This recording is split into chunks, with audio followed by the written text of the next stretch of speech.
I'm here to talk about the power of music, as well as perform poetry about a gentleman I had the pleasure of meeting this year, Daryl Davis, there on keys, playing next to the legendary rock and roll legend Chuck Berry, Johnny B. Good.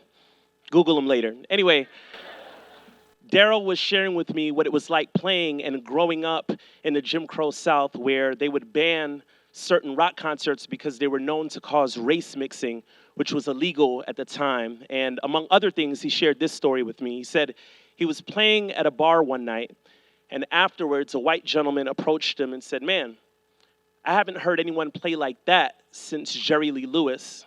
They had a conversation at the bar, sat down, had a drink, and then the white gentleman says, "Wow, this is the first time I've had a drink with a black man." And so very naturally, Daryl says, "Why is that?" Then there was a long pause. The white gentleman reaches in his wallet and pulls out his Ku Klux Klan membership card and shows it to Daryl. Now that moment triggered a question that Daryl had when he was a child, which was, how can you hate me when you don't even know me?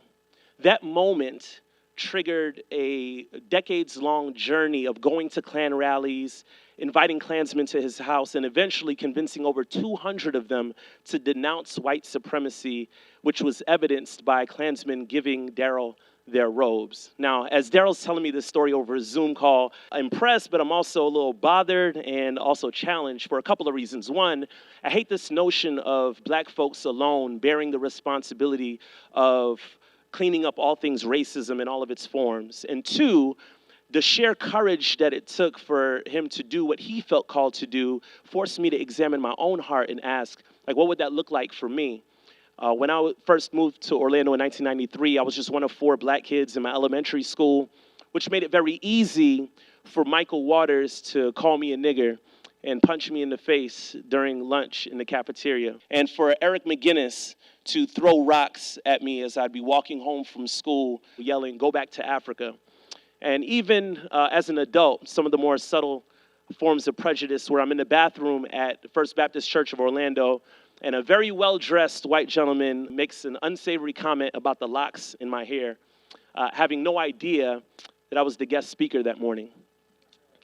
So I wrote a poem called Major Key that captures both Daryl's story and the way I felt about it. I'm going to perform that poem now, and I hope that through the performance poetry, you see the transformative power of music. Birthed out of a bloodbath in 1865 over the proposed freedom of black lives, came fear personified. The rolling drum of horses on hooves, white robes with hoods, never traveled alone. Diesel or kerosene-soaked wood, otherwise known as Klan cologne, the flames, 30 feet high, burning or lighting, a magnificent sighting for hatred, the crash of busted glass, the bricks with no name but one aim to terrorize, to taste terror in the tears of the marginalized, must sound like music, the crackle and pop of fossil fuels, the tune of chants in unison, the crickets singing in moments of silence, the rock and roll of violence. The attitudes permeate public policy and police departments and public parades to the point where a 10-year-old Daryl Davis, brown-skinned Boy Scout, gets booed. Stones flew to his face in 1968 for wearing the wrong colors, down the wrong block, didn't know kids was in gangs. Weapon of choice became chords and a voice. And as a man and professional musician, he came face to face with a member of the Klan after a gig at the bar. No robe, just regular clothes. They toasted over cranberry juice and conversation, not me. I don't want nothing to do with nobody who want nothing to do with me, but Daryl Davis, a different breed. Reminds me of Sharp G's. He's got the keys. See, the music speaks. leaps off the page. You want to talk about change? X said the ballot or the bullet, like marching or the music. Chuck Berry, Fats Domino, and other founders of rock and roll ain't known for shuffling the color line, but they did, causing black and white minors to dance out the booth. The newspapers said it's corrupting white youth. And it was, for the better, though baseless. The question is, how do you change the mind of a racist? Occupy their spaces with a listening ear like tuning music.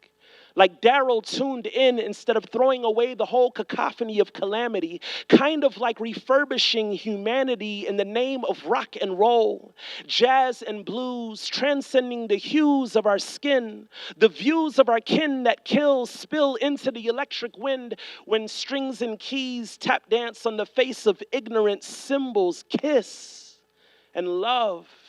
Like songs create bridges into the next verse, the next chapter is possible when the worst possible scenario is rehearsed over and over again.